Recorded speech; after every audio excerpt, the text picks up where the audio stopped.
Have you ever felt her energy shift without warning? One day she's warm, curious, drawn to you, and the next her eyes turn distant, her words shorter, her tone colder. You replay the moment, searching for what you said wrong, but maybe nothing was wrong. Maybe that moment wasn't rejection at all. Maybe it was a test you didn't know existed. Jung once wrote that everything that irritates us about others can lead us to an understanding of ourselves. When she withdraws, when she becomes silent, what truly hurts isn't her absence. It's the mirror she places before your ego. It's the reflection of a man terrified of losing control, of no longer being seen, of no longer being chosen. You see, the feminine doesn't test your charm. She tests your center. Her coldness isn't punishment. It's an invitation for you to confront the truth. Do you lead from grounded certainty or from the hunger to be validated? Most men fail here, not because they are weak, but because they confuse emotional tension with rejection. They mistake her emotional storm for disinterest, when in fact, she's unconsciously searching for something far deeper than affection. She wants to feel if your presence holds firm when her emotions shift. And this is where the story begins, the unseen battlefield where almost every man loses, not against her, but against the parts of himself he never learned to master. It always begins subtly. A shift in her eyes, a slower reply. The warmth that once filled the room suddenly turns cold. You feel it before you can even explain it, the invisible wall rising between you. You tell yourself it's nothing. Maybe she's tired. Maybe you said something off, but deep down that ancient alarm inside you starts to ring. She's losing interest, and that's when most men start to crumble. Not because she pulled away, but because the silence touched a wound that was already there, the wound of needing to be wanted to feel worthy. You start scanning for signs, overanalyzing every message, every tone, every delay in her response. You start fighting a ghost, her approval, believing that if you can get it back, you'll feel safe again. But what's happening isn't rejection, it's a test, an unconscious rehearsal she doesn't even know she's performing. She's not trying to manipulate you, she's trying to sense you, to feel if your desire depends on her reaction or if it's anchored in something deeper. It's not about games, it's about emotional instinct. The feminine tests not because she wants to dominate, but because she wants to trust. When she becomes colder, she's not asking, "Do you still want me?" She's asking, "Are you stable enough to stand still when I pull back?" She's not measuring your charm, she's measuring your center. And here lies the misunderstanding that traps so many men. Mistaking emotional calibration for personal rejection. Think of it like the ocean testing the strength of a rock. Every wave that crashes against it isn't trying to destroy it. It's trying to discover what it's made of. If the rock stays grounded, the sea respects it. If it crumbles, the tide claims it. In relationships, this dynamic unfolds everywhere. You text her, and she takes longer to reply. She suddenly seems distant after a moment of intimacy. Or she becomes critical when things were flowing perfectly. You assume she's lost interest. But what she's really doing, unconsciously, is verifying if the connection is grounded in masculine steadiness or in emotional need. That's why it hurts so much, because her test doesn't expose her, it exposes you. It reveals where your confidence ends and your insecurity begins. Every anxious thought that whispers, "She's losing me," is really saying, "I'm losing myself." And that's the first layer of the unconscious test. It's not about her tone, her silence, or her delay. It's about what those things awaken inside you. They bring to the surface the old fear you've carried since the first time you felt unseen, the belief that if you're not desired, you're not enough. But here's the paradox. Her detachment isn't an attack. It's an emotional mirror reflecting the fracture in your sense of self. What you call rejection is often just your own insecurity, projected outward, begging for reassurance. And this is where most men fail. They react instead of observing. They chase instead of anchoring. They let their inner chaos replace their outer composure. If you could pause in that moment, breathe instead of panic, you'd realize something profound. Her shift is not meant to destroy you. It's meant to reveal the parts of you that still depend on being chosen, because only when you can stay still in the presence of uncertainty do you start to embody real masculine gravity. The first test is always silence. The second is your reaction to it. When she grows distant, she's watching to see if your energy fragments or remains whole. The man who can hold his ground in the storm doesn't just earn her respect, he awakens her trust. And trust, more than attraction, is what makes desire last. What you perceive as emptiness is not due to her absence, but to your own repressed expectation. What if every moment of distance was not her pulling away, but life showing you what still controls you? The unconscious test isn't a strategy. It's biology, psychology, and memory converging into one invisible ritual. She doesn't do it consciously. It's her nervous system searching for truth. And that truth is always revealed in your reaction. Most men think the test is a game, something to win, something to decode. But the feminine test is not about deception. It's about revelation. It exposes what's hidden beneath your composure. When she suddenly changes her tone, cancels plans, or becomes vague, she's not asking for attention. She's asking for authenticity. She's feeling for the vibration behind your words. The female psyche has an instinctive ability to detect inconsistency. When your voice says, "I'm fine," but your energy screams, "I'm afraid," she feels it. Not intellectually, viscerally. Her body reads the dissonance before her mind can label it. That's why she reacts with emotional distance. She's not punishing you. She's responding to the fracture between your image and your essence. This is why you can't fake confidence. You can't rehearse composure, because the test will always reveal what's real. If your calm is forced, she'll feel the pressure behind it. If your kindness is a strategy, she'll sense the transaction in your tone. If your affection hides fear, she'll mirror that fear right back to you. It's not manipulation, it's mirroring. She becomes the living reflection of your unresolved self. And that's why it feels so personal, because her reactions strike precisely where your self-worth is conditional. Think back to that one woman who made you feel invisible. You told yourself she was cold, uninterested, maybe even cruel. But what if she was simply mirroring your own emotional absence? The part of you that disappears the moment you're not validated. That's the paradox of the test. It's never about her behavior. It's about your reflection in her behavior. Jung called this the projection of the shadow. We don't see women as they are. We see them as mirrors of our unconscious fears. So when she withdraws, you don't feel her absence. You feel the part of you that doesn't know how to exist without her gaze. You chase her not because you love her, but because you can't tolerate what her silence reflects. Your dependency on her attention to feel complete.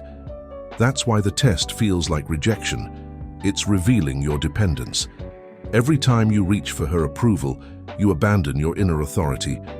You hand her the emotional steering wheel, begging her to tell you who you are. And unconsciously, she senses it. The more you seek to be accepted, the more she withdraws.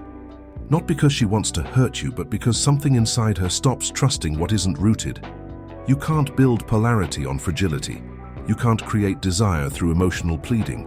You can't earn respect through insecurity disguised as care. The test will continue until the mask falls, until your actions are no longer shaped by fear, but by presence, until your calm is not a tactic, but a truth. When she becomes unpredictable, she's guiding you back to yourself. Her inconsistency is the universe's consistency. It will return to you every time you attach your worth to her response. If you can see through the illusion, you'll realize that she's not rejecting you. She's giving you the opportunity to meet the part of yourself that needs no validation to feel alive. That's the hidden alchemy of the test. She's showing you the edge of your own self-possession. And when you stop reacting, when you stop performing, something profound happens. Your presence stops echoing fear. She no longer feels your hunger for reassurance. She feels your internal gravity. And that's when attraction transforms into trust. There's a moment every man recognizes, the instant her gaze changes. It's not dramatic. It's quiet. A subtle shift in the way she looks at you, as if her eyes no longer rest but observe. You feel it like a temperature drop in the room. Something inside you panics.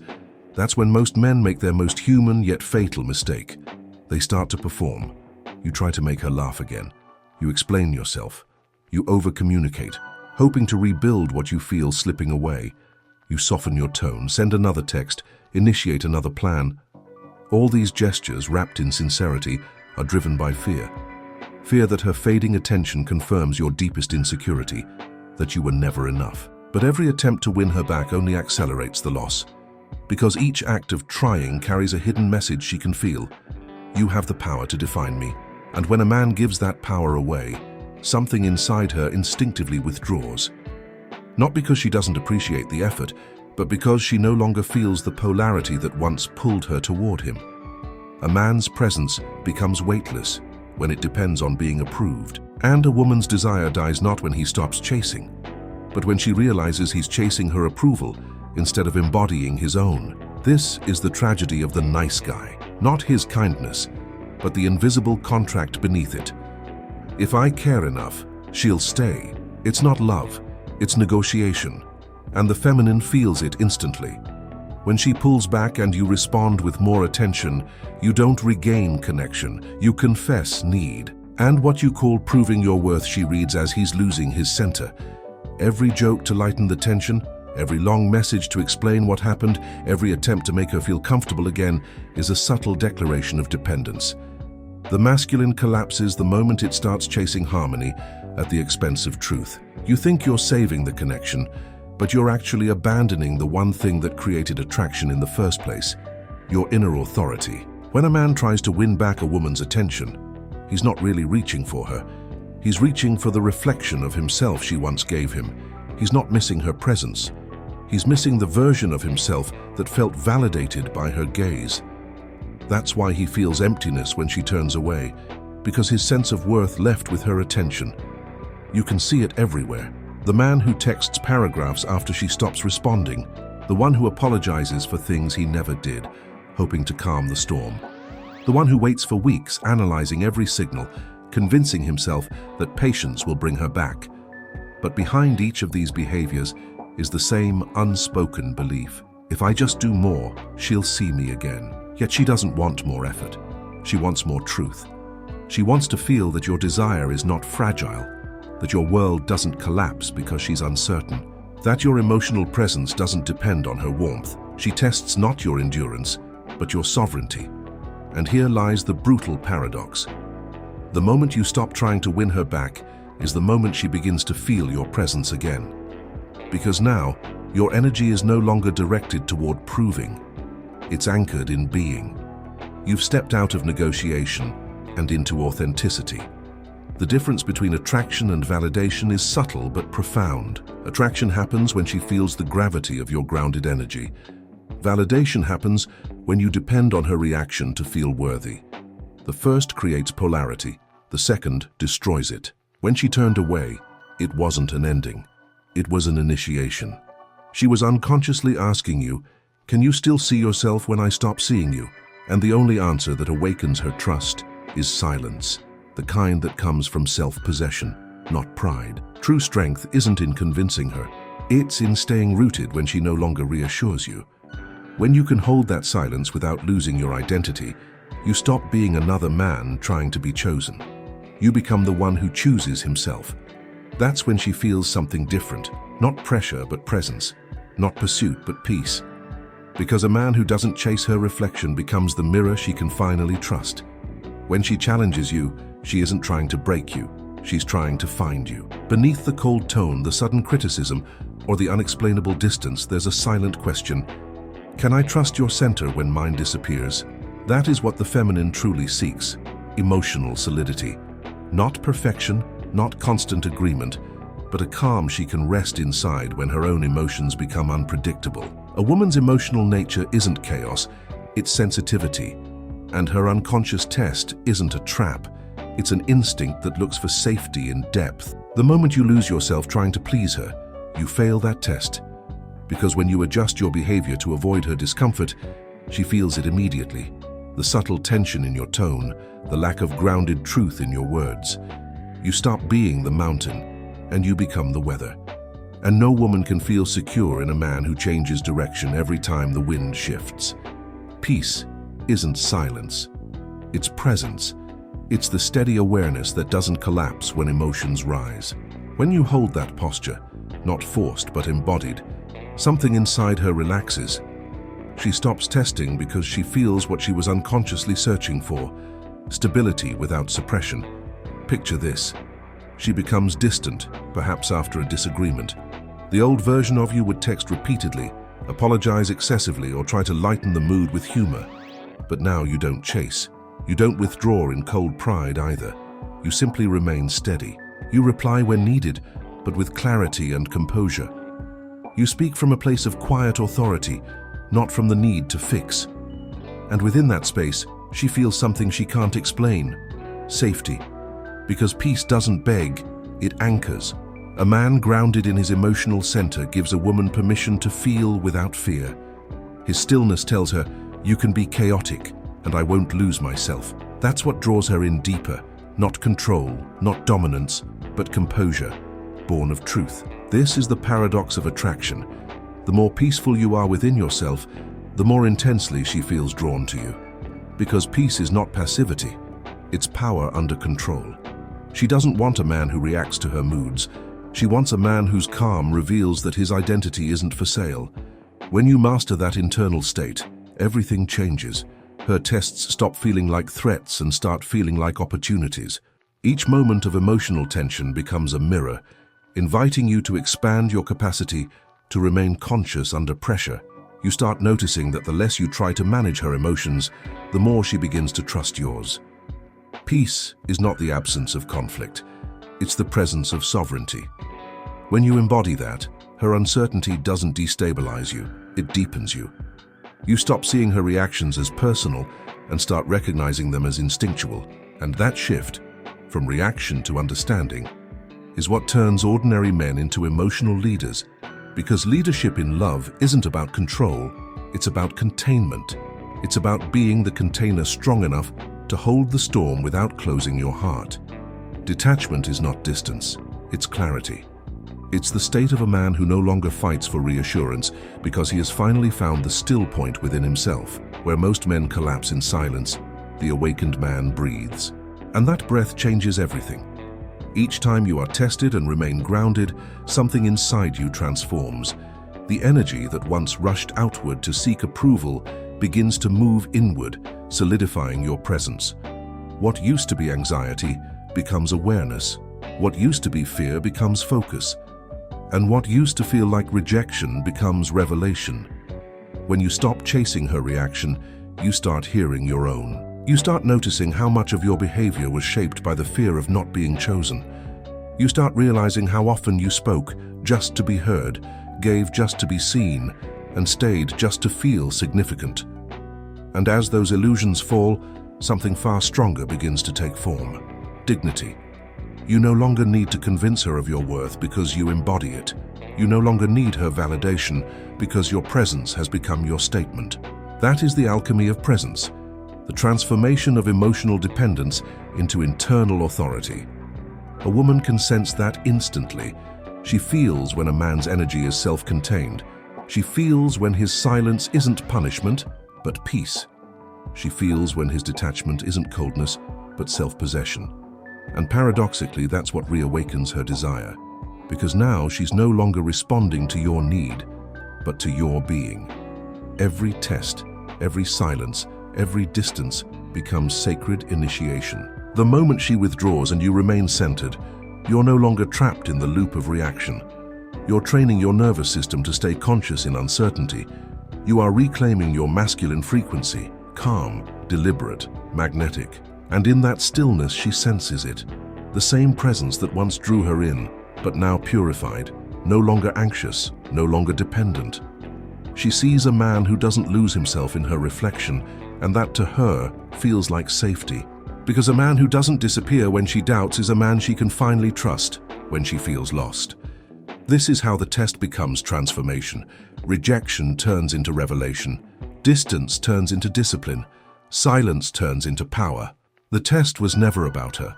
It was about whether you could hold your own frequency in the face of emotional chaos. And when you do, you don't just pass her test, you transcend it.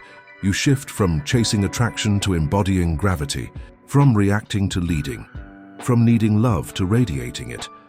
What you perceive as emptiness is not due to her absence, but to your own repressed expectation.